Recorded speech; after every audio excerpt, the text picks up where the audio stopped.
Hey everyone, welcome back to Adams Athenaeum. Thanks for coming back as we take a look together through the news and records of our times and try to shed light upon the unvarnished truth. Now today we need to talk about the serious nature of criminal allegations against the Biden regime and family, and the implications that it will have for our future. To begin, I must ask, how much longer can you stand to be lied to on a daily basis? Or be gaslit by the opposing party, who projects their own hate and actions onto you? Why must people like I continue to defend Trump when Biden does the exact same, if not so much worse? Let's begin. Now, as with many of my episodes, we need to take a look back through history and refresh ourselves of some of the events that have taken place. One question I had is, why is it that every single time Joe Biden is involved in some scandal, or his son is, or his daughter is, seems to be in around election time, and then it seems to be covered up and forgotten about and ignored by legacy, corporate, mainstream media sources who are supposed to be out there to inform you and tell you the truth? No. Instead, they would rather lie to you and omit the truth, or just wait to tell the story and for like another week. What's it matter if we put out the story next week instead of this week? Well, that's what we're going to talk about in this episode. The damning consequences of not being true to journalistic ethics and standards, and the consequences that have been paid because of that. Now to start, let's start off with the New York Post here. We got an article here that says what we know about President Biden's classified document scandal. President Biden has been cited. It's kind of funny that the New York Post cites Fox News. That's good, though. Good props to you for using the other side in your sourcing. Anyway, President Biden has been silent since news broke late Monday that classified documents from his days as vice president were found at a D.C. think tank that bears his name. Here's what we know so far. Now, just off that first paragraph, here's what I find interesting. They were found, let's see. The news broke late Monday that classified documents from his days as vice president were found. Now, I'm not sure if you know this or not. The vice president cannot, at will, declassify documents or matters of legal import. Only the president can do that. So why is it that documents from his days as vice president were found at a DC think tank? Well, let's keep reading. Here's what we know so far. It says the classified material was discovered on November 22nd, 2022, which happened to be 6 days before the midterm elections. Now, these were found at the Penn Biden Center for Diplomacy and Global Engagement, a think tank affiliated with the University of Pennsylvania, located fewer than 2 miles from the White House. So who moved these documents to and from the White House to the Penn Center? Was it Biden himself? Was it Hunter Biden? Was it Jill Biden? Was it Secret Service agents? Was it just random employees of the Penn Biden Center? Was it random workers at one of his houses? Who knows where the chain of custody lies? But it's interesting that these classified materials, which he should not have had, which, if we remember, Biden made such a stink about Trump having secret classified documents, even though, if we remind ourselves, Trump was a president. He had the authority and legal say-so to declassify documents and take them home. And yet here we are, a president. It has now been exposed that when he was vice president, had classified documentations with him until the president, which he should not have had. And this was found out 6 days before the midterm elections of 2022. What does that mean?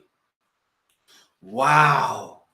Once again, legacy, corporate, mainstream news, they censored this story. They covered it up. They omitted the story. They lied about it. They didn't tell you until very recently that, oh yeah, we found some documents at the University of Penn. Oh, and by the way, there's other documents that we found at other places, but we're going to get to that later in the episode. Now here it says, let's try to get this stupid ad out of the way. The documents were found by Biden's personal lawyers while clearing boxes of files out of an office closet at the Penn Biden Center. Now, what strikes me as odd is that, again, when Trump was investigated, the DOJ, most likely sent by Biden and his cronies, sent the whole FBI, metaphorically, and raided his estate to take documents that they knew existed and had requested to be secured. They went in and then basically stole those documents from Trump. And yet, Biden gets his personal lawyers to get boxes out. Why wasn't the FBI raiding Joe Biden's house or houses or the University of Penn or University of Penn and his houses? I think that's all we need to hear from the New York Post. Let's take a look over here at, where did we have this one? This one is from the Daily Wire. Trump says DOJ and FBI asked him to put lock on door leading to documents in early June. So now we're fast forwarding to Trump a little bit, right? Again, Biden had documents that seemingly only his lawyers knew about. No one else knew about it. Yet with Trump, says the DOJ, the FBI, Trump said, but the DOJ, the FBI, have records of asking Trump to put locks on his doors leading to a closet or wherever these documents were stored at his Mar-a-Lago resort. They asked him to secure the door more securely than it already was because they knew the classified documents inside. So what did Trump do? He put another lock on the door. He did exactly what the FBI DOJ wanted. So what did they do? They raided him, most likely at the behest of Joe Biden and his cronies. Now let's read a little bit here from the Daily Wire. Former President Trump on Wednesday claimed that the Department of Justice and the FBI had asked his legal team in early June to put an extra lock on the door to the room where boxes of documents reportedly marked as classified were stored. Trump contended in a statement on Truth Social the feds saw the boxes at his home at Mar-a-Lago in Florida 2 months before the dramatic raid. If true, the claim could call into question why the government agents would need to use such heavy-handed tactics to seize documents that they already knew about, that they had already asked to be locked up and more secured. The article continues, they were shown the secured area and the boxes themselves, Trump wrote. Then on Monday, without notification or warning, an army of agents broke into Mar-a-Lago, went to the same storage area, and ripped open the lock that they had asked to be installed. A surprise attack, politics, and all the while our country is going to hell, end quote. Yeah, that's exactly right. Look, I don't want to be here to defend Trump. He wasn't my favorite president. He wasn't as great as the MAGA crowd would like to believe him to be. He was a little stupid as far as Republicans goes. And he didn't have a full Republican agenda. Sorry to say it, MAGA crowd, and I voted for the guy once. I don't think Trump is the future for this country. But I still have to defend these idiots who would throw claims about him who have no idea about what the truth is. I have to sit here and debunk and expose the mainstream corporate legacy media actors and shills that they are for the lies that they tell you, for the truths that they omit. I have to expose these stories that they just want you to forget about. Let's take a look at another article. This one over here is going to be from the Heritage Foundation. It's titled The Mar-a-Lago Raid, What Happened and What's Next? And in it, they write, and we're just going to take the key takeaways here. On August 8th, roughly 30 federal agents executed a search warrant at Mar-a-Lago, the Florida home of former President Donald Trump, an unprecedented action. The condemnation from conservative circles was immediate. There are likely to be many months of wrangling ahead between the Justice Department and Trump's attorneys. Sure. But with hindsight being 2020, and we know that Trump's estates were raided for documents that the FBI, the DOJ already knew about and were okay with him having, supposedly. Now Biden, his scandal is 5 times worse. They keep finding documents freaking everywhere. This location, that location, this think tank, his house, next to his Corvette. Oh, what do you know? We found some more boxes at his Delaware home. You know the real funny thing about his Delaware home? I don't know how much deep diving you guys have gotten into lately or how much politics and news you've been paying attention to, but Biden's Delaware home, where Hunter claims to have residence at, Hunter Biden being his son, obviously. Excuse me. Hunter Biden, for the Delaware residence, pays approximately $50,000 a month in rent for a freaking house. Something's a little suspicious. Then what's really suspicious is that exact payment and dollar amount, just hours later, shows up in the bank account of Chinese investment firms that seem to have relations with Burisma or, Hunter Biden's oil dealings offshore. Isn't that interesting? Isn't that interesting that the president is laundering money? We have the trail. We can show you receipts. The president weaponizes the DOJ and the FBI against a former president who had the legal right to hold these documents and hold them where they were at. And yet this daft bimbo, who did not have any legal right to have these documents where they were or for however long he had them, it just goes unpunished, uninvestigated, unrated. This is fascism. The government weaponizes the tools of the state against the individual, against their political party. This is fascism to all you stupid, ignorant idiots out there who yelled that Trump is a fascist, who yelled that MAGA and Trump supporters are fascists or semi-fascists. You got your head so far up your fucking ass you can't even see the light of day, you stupid idiot. Here is the fucking truth.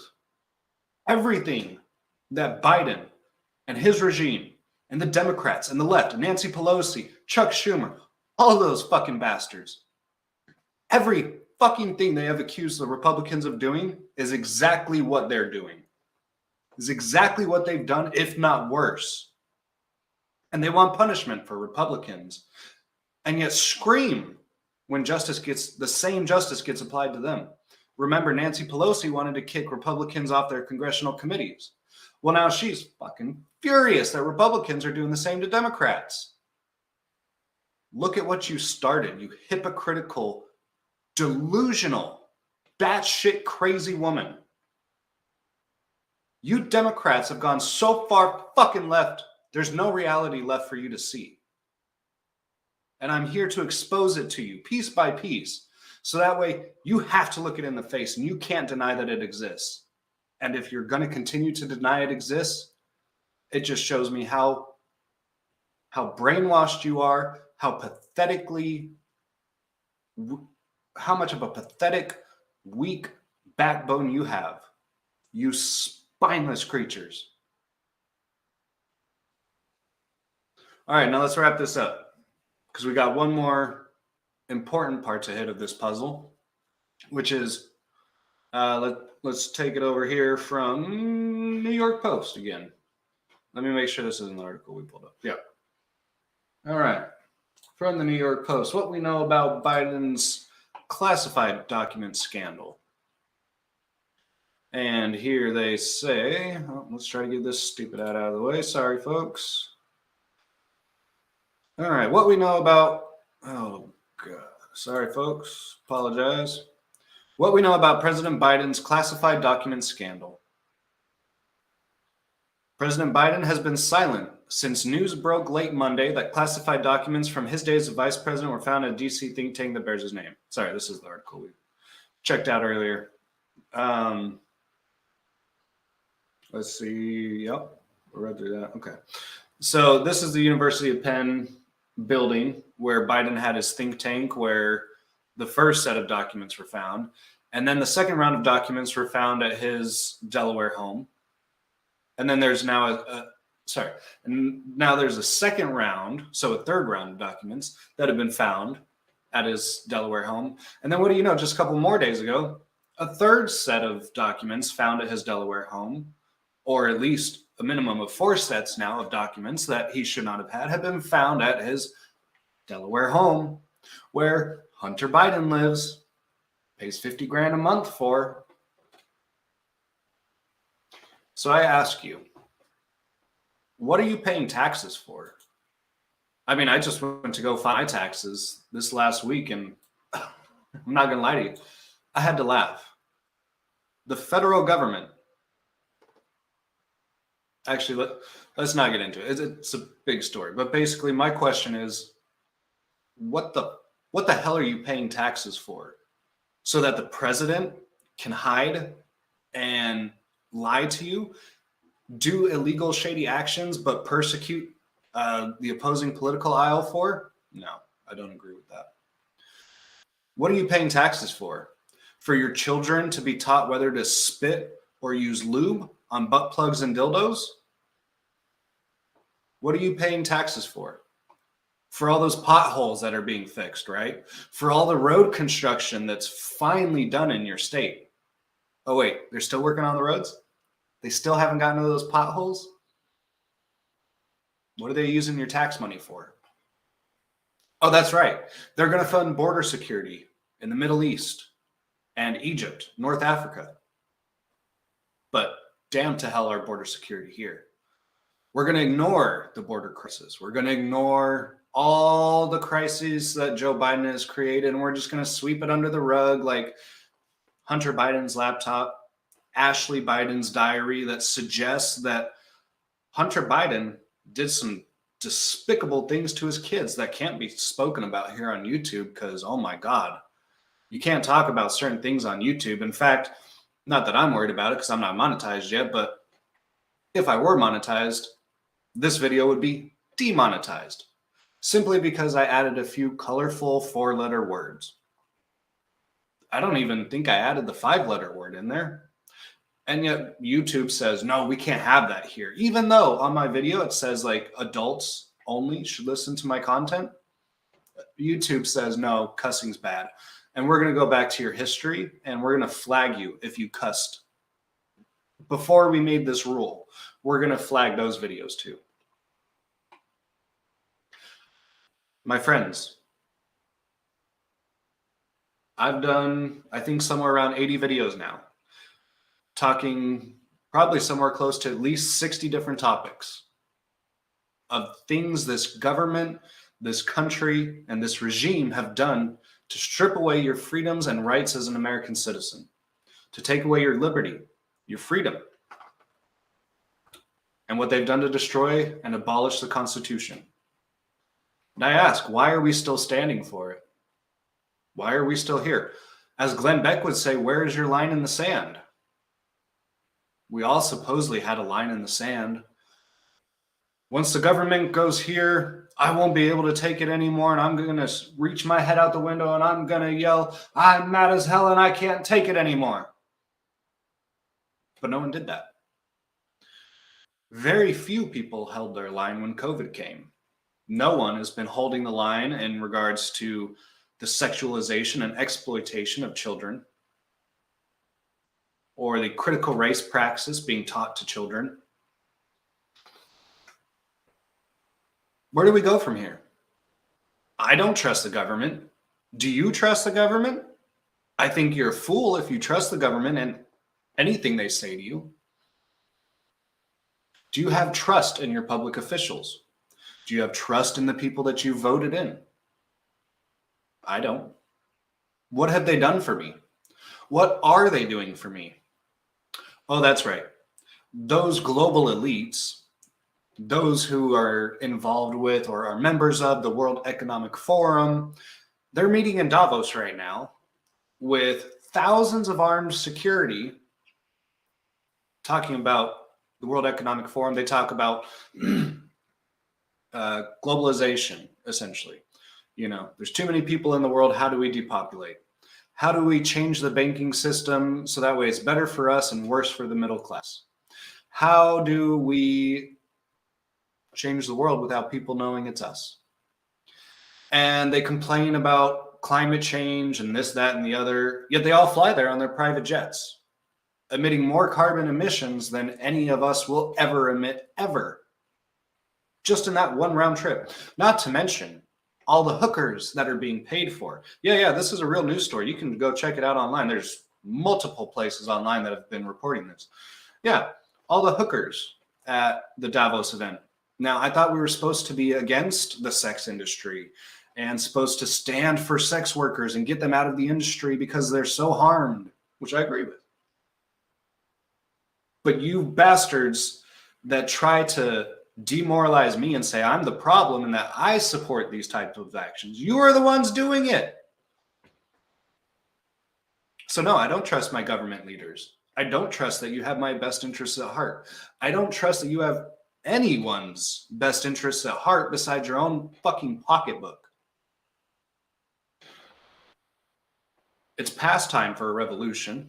Not that I'm calling for violence. I am reminding the government that, God damn it, we have the right as American citizens that when this country, that when this government becomes tyrannical, we have the right, nay, the obligation to overthrow tyranny. I'm to remind you of that. Again, I'm not going to encourage violence. It's illegal. But I'll remind you, where is the line? How far are you going to tiptoe around the line? Do you really want to fuck around and find out where the line is? Joe Biden, you who would tell us, how dare you? As again, I have a constitutional right to overthrow the government when they become tyrannical, not if, but when. And you have the fucking dastardly balls to try and tell me to my face that I better not do a January 6th again. We better not attack liberty, because it'd be the worst thing since Pearl Harbor, this, that, and the other.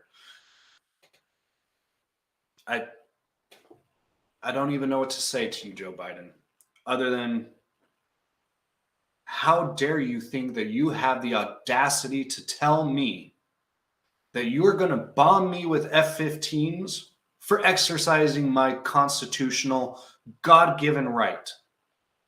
How dare you? Now, to wrap this episode up, we titled this episode, excuse me. This episode was titled, Clear as the Writing on the Wall. And if you took a look at the thumbnail, it says, essentially, Joe Biden and the regime and his family's corruption. So to wrap this video up, I'm here to remind you that every time they accuse you of something, they're doing it. Just give it a week, give it a month, give it 6 months. The facts and the receipts, they're going to come out on their own selves. Joe Biden, Kamala Harris, Nancy Pelosi, Chuck Schumer. I mean, in my opinion, every politician and bureaucrat needs to go. But as for Joe Biden, Nancy Pelosi, heels up Harris, Chuck Schumer, you all need to be not just impeached. You need to be held for treason and tried for treason on multiple accounts, and not just treason. Lying to the public, deceiving the public, stealing, forging, manipulating. I mean, we could throw the book at you and your family And neither you or your family or your children's children or even their children would ever see the light of day again for the crimes the Biden family has committed. Now, I like to wrap up every episode with a little bit of hope and a little bit of peace. And I'll be honest, I'm struggling to find good words to advise right now. How do I advise you to be peaceful to the government who oppresses you? How do I advise you to seek peace with the enemy who's going to lie to your face and manipulate you and accuse you of the very same things that they would do? How can I tell you to accept this double standard and just pretend like it's okay to live in this delusional kind of reality that Democrats and the far left media seem to not be able to escape from? They not only live in this kind of bubble outside of reality, but they can't seem to escape from it and come back to reality. It's nuts. I mean, the only thing that I have in my head right now, and I probably said it too much at this point, but it always holds true. In my opinion, the best thing that we can do for ourselves, for others, and for our country is to remember the golden rule and extrapolate on it. Treat others as you would want to be treated. However, as I argue, we don't treat ourselves very well anymore. So I would argue, treat others better than how you wish to be treated yourself. Go out of your way to make someone's day, to make them smile. And in today's day and age, my advice, we need to start going out and challenging our fellow neighbors in a loving way. We need to start calling out this ludicrous behavior in a loving way. We need to go to our friends and ask them, do you really support MAPS? Do you really support an adult being attracted to a child?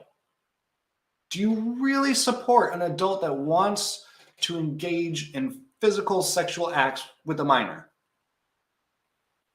And if they say yes, they belong in a mental facility. Ideas need to be challenged right now so the truth can be exposed. The liars can fuck off. I don't care what happens to them. Rot away in jail. Rot away in a mental institution for all I care. If you're so far gone that you can't come back to see the light of reality, I don't care what happens to you. You are a waste of space. There is no hope for you. Again, I apologize that I can't find better words for peace right now. They are needed. And unfortunately, I don't have them. The best I can do is say, love everybody as you would love yourself, but try to do an even better job. I heard this quote once. I'd like to say it's from Dr. Peterson, but don't quote me. Essentially, the saying goes, let me see if I can get this right. The most selfish thing you can do for yourself is to go out of your way to put a smile on someone else's face or to make their day better. Because the joy that gives you is a better feeling than anything else in this world. To know that whatever hardships you were facing, someone else's hardships were more important in that moment. To know that with everything going on in your life and everything you're worried about, you took a minute, 2 minutes, maybe 10 minutes out of your day to encourage someone, to brighten their day, to put a smile on their face. That's needed these days. I mean, obviously, if I'm struggling to find good words for advice, for love, that goes to show it's exactly what we need. Anyway, I guess that's about all I got to say on that. I guess we'll go ahead and wrap it up. I'd like to thank you all for coming back to check out this episode because it's big. It's been going on for years. We've been lied to for years about the Biden family, the regime, and their business dealings. Not just with the Chinese, not just with Ukraine, not just with Ashley's diary that was exposed that may show Joe Biden to be an abuser of his children. Who knows? It's an allegation.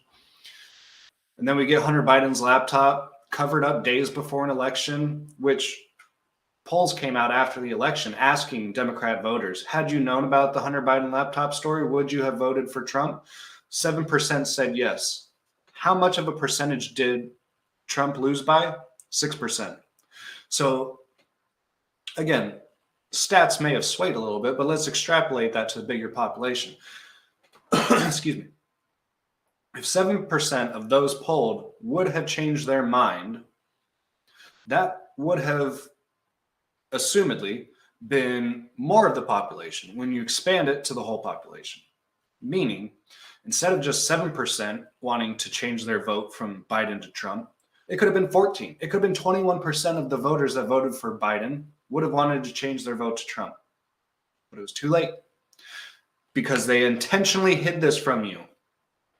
And then just a few days before the midterm, a whole week before the midterm, 6 days, whatever it was, what do you know? More documents show up at Biden's house or his think tank, whatever. I don't care. And then they hide that from you.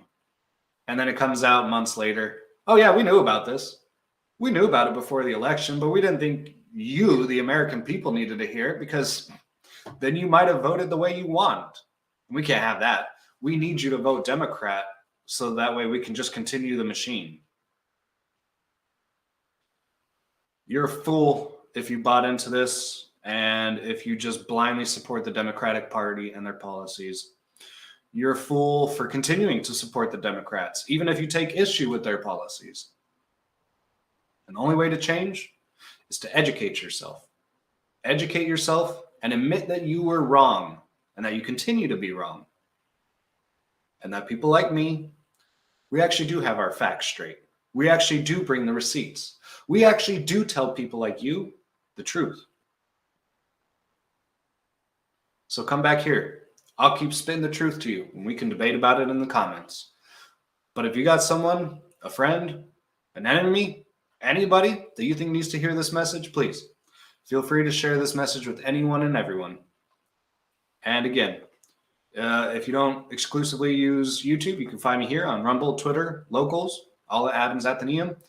And again, I just like to promote my artwork, my friends' artwork here, friends and family artwork, because I think it looks cool.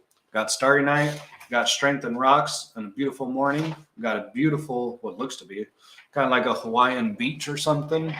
And then God bless the American flag behind us.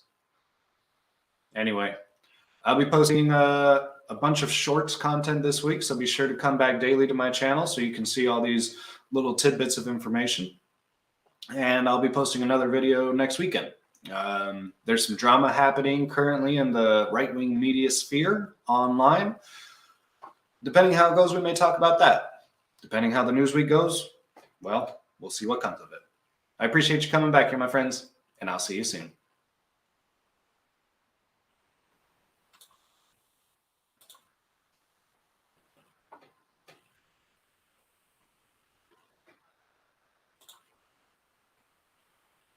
Welcome back to Adams Athenaeum.